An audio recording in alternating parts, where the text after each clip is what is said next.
ഇനി നമുക്ക് നേമത്തേക്ക് പോകണം. കേരളം ഉറ്റുനോക്കുന്ന, രാജ്യം ഉറ്റുനോക്കുന്ന നിയമമണ്ഡലത്തിൽ എന്താണ് കൊട്ടിക്കലാശ ദിവസത്തെ കാഴ്ചകളെന്നാണ് ഇനി അറിയേണ്ടത്.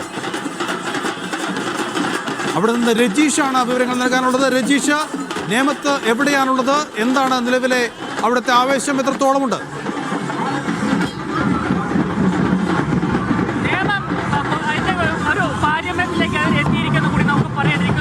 ആവേശോജ്ജലമായ ഒരു കൊട്ടിക്കലാശം തന്നെയാണ് നേമത്ത് നടക്കുന്നത്. നമുക്ക് ദൃശ്യങ്ങൾ തന്നെ കാണാം.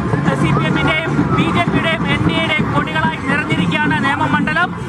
അല്പസമയം മുമ്പ് രാജു ചന്ദ്രശേഖരന്റെ വാഹന യാത്ര ഇവിടെ നിന്നും ആരംഭിച്ചിരിക്കുകയാണ്.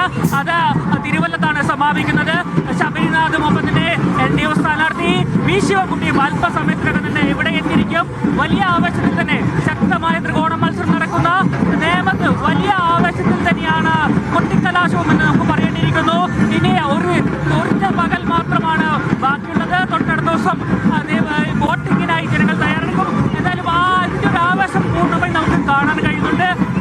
ചെണ്ടമേളവും കുഴിതോരണങ്ങളും ഒക്കെ ആയി തന്നെയാണ് ഇതിൻ്റെ ഒരു പരിസമാപ്തിയിലേക്ക് എത്തുന്ന കാര്യങ്ങളെന്ന് നമുക്ക് പറയേണ്ടിയിരിക്കുന്നു. ആര് ഇത്തവണ നേമത്ത് ആര് എന്നത് വലിയ ചോദ്യമാണ്. ശക്തമായ ത്രികോണ മത്സരം, ഒട്ടും വിട്ടുകൊടുക്കാനില്ലാതെ BJP-യും ഒപ്പം തന്നെ സീറ്റ് നിലനിർത്താൻ ഇടമുന്നണിയും മത്സരിക്കുമ്പോൾ ഒരിക്കൽ നഷ്ടപ്പെട്ട സീറ്റ് തിരിച്ചു പിടിക്കാൻ വലിയ മോഹമായാണ് കോൺഗ്രസ് ഇവിടെ കളത്തിലുള്ളത്. ശക്തമായ ത്രികോണ മത്സരം തന്നെയാണ് നേമമണ്ഡലം നടക്കുന്നത്. ഇപ്പോൾ ഉള്ളത് ഞാൻ കരമന ജംഗ്ഷനിലാണ്. ആ കരമന ജംഗ്ഷനിലെ കാഴ്ചകളാണ് നമ്മൾ കണ്ടുകൊണ്ടിരിക്കുന്നത്. ആവേശം നിറഞ്ഞ നമുക്ക് പൂർണ്ണ രീതിയിൽ ആവേശത്തിലായ കരമനയും ഒപ്പം നേമത്തിനുമാണ് നമുക്ക് ഇവിടുന്ന് കാണാൻ കഴിയുന്നത്. നേമത്തെ പോരാട്ടത്തിന്റെ ആവേശം ഈ ദിവസവും പ്രകടമാണ്. അവിടെ നേമത്ത് ഇപ്പോൾ കരമനയിൽ നിന്നാണ് രജീഷ് റിപ്പോർട്ട് ചെയ്യുന്നത്. നേമത്ത് നമ്മൾ നേരത്തെ നൗഫൽ ചൂണ്ടിക്കാണിച്ചതുപോലെ വൻ പോരാട്ടം നടക്കുന്ന ഒരു മണ്ഡലമാണ്. അവിടെ LDF-ന്റെ കയ്യിലിരിക്കുന്ന മണ്ഡലമാണ്. രാജഗോപാലിന്റെ വിജയത്തിന്റെ അക്കൗണ്ട് പൂട്ടിച്ചുകൊണ്ട് ശിവൻകുട്ടി വീണ്ടും തിരിച്ചു വന്ന കുമ്മനം രാജശേഖരനെ പരാജയപ്പെടുത്തി വന്ന നേമത്ത് ഇത്തവണ വിജയിക്കാൻ കഴിയുമെന്ന ആത്മവിശ്വാസത്തോടുകൂടിയാണ് BJP സംസ്ഥാന അധ്യക്ഷൻ രാജീവ് ചന്ദ്രശേഖർ പോയി മത്സരിക്കുന്നത്. കോൺഗ്രസിലെ യുവമുഖമായ കൗൺസിലർ കൂടിയായിട്ടുള്ള നേതാവ് ശബരിനാഥൻ അവിടെ കോൺഗ്രസിന് വേണ്ടി കൊടിയേന്തുന്നു. ആ പോരാട്ടത്തിൽ വിജയിച്ചു കയറാൻ കഴിയുന്ന BJP-യുടെ ആത്മവിശ്വാസത്തിൽ കഥയുണ്ടോ എന്നറിയാനും ഇനി മണിക്കൂറുകൾ മാത്രമാണ് ബാക്കി. എന്തായാലും നേമത്തെ പോരാട്ടത്തിന്റെ ആവേശം നമുക്ക് ഈ അവസാനത്തെ മണിക്കൂറുകളിൽ അവിടുത്തെ നേമത്ത് നമുക്ക് ഒരു ഭാഗത്ത് മാത്രം കിട്ടിയാൽ പോലെ നേമത്തിന്റെ വിവിധ ഭാഗങ്ങളിൽ കിട്ടണം. സേഫ് സൈലാബിദിൻ കൂടി നേമത്ത് നിന്ന് ചേരുന്നുണ്ട്. സേഫ്, നേരത്തെ രജീഷ് കരമന ഭാഗത്തു നിന്നാണ് റിപ്പോർട്ട് ചെയ്തത്. അവിടുത്തെ ആവേശം രജീഷ് കൃത്യമായി കാണിച്ചു തന്നു. സേഫ് ഏത് ഭാഗത്താണുള്ളത്?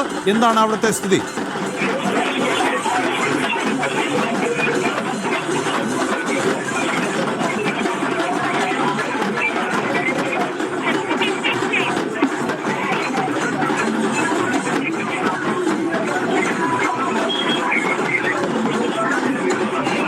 സേഫ്,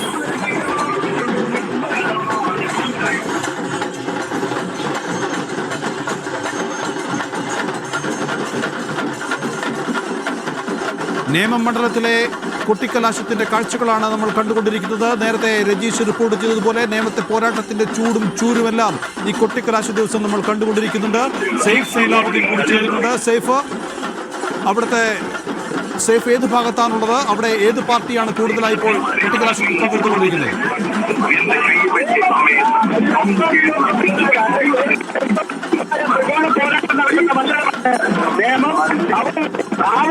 അതിന്റെ ഉച്ചസ്ഥാനിയിലേക്ക് എത്തിക്കൊണ്ടിരിക്കുകയാണ്. രണ്ട് രാഷ്ട്രീയ പാർട്ടികൾക്കാണ് ഇവിടെ സമയം അനുവദിച്ചിരിക്കുന്നത്. ഒന്ന് LDF, UDF, BJP സമയം അനുവദിച്ചിരിക്കുന്നത്. അവർക്ക് സ്ഥലം അനുവദിച്ചിരിക്കുന്നത്